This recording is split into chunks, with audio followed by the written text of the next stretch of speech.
Mari kita membahas tentang pesantren yang belakangan ini banyak dicaci maki dan dihujat berbagai kalangan, dan seringkali dibandingkannya dengan lembaga pendidikan lain, terutama Muhammadiyah.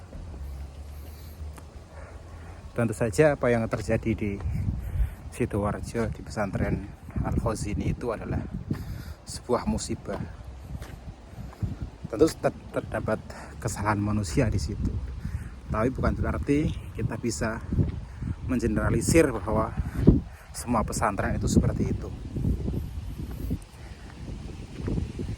Yang pertama, mungkin penting untuk saya ceritakan bahwa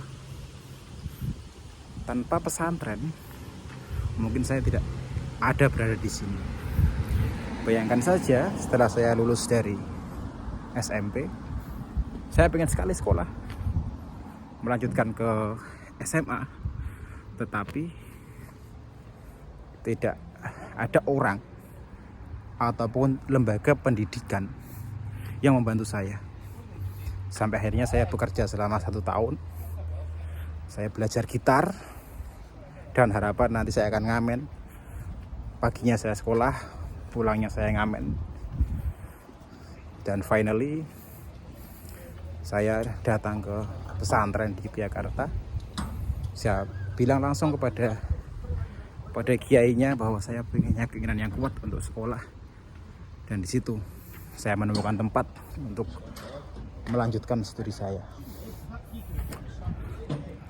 Yang ingin saya tekankan di sini adalah bahwa kebanyakan pesantren di Indonesia itu menjadi tempat bagi kalangan tidak mampu untuk mengenyam pendidikan, baik itu pendidikan keagamaan terutama, dan juga pendidikan formal seperti madrasah aliyah, madrasah sanawiyah, bahkan sampai ke Mahat Ali dengan harga yang sangat terjangkau.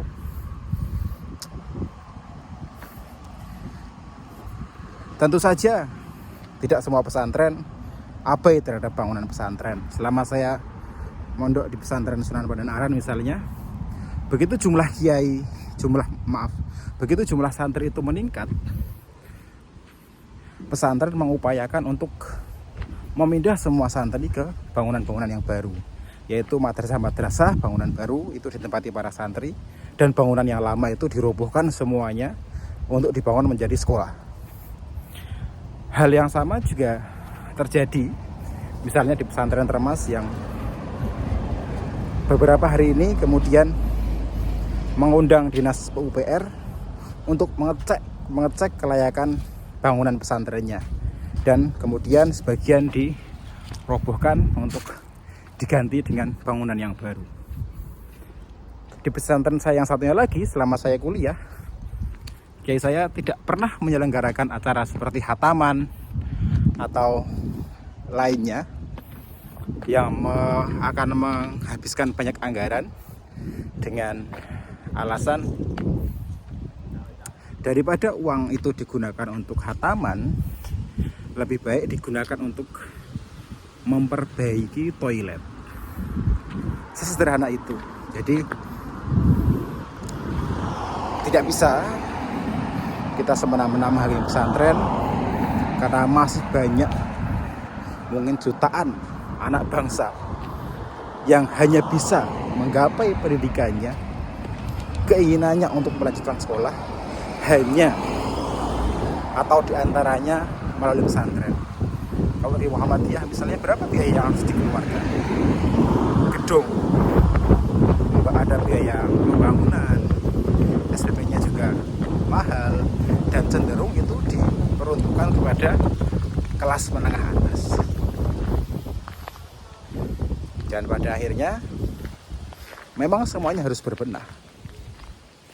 Negara harus hadir dong dalam program semacam ini.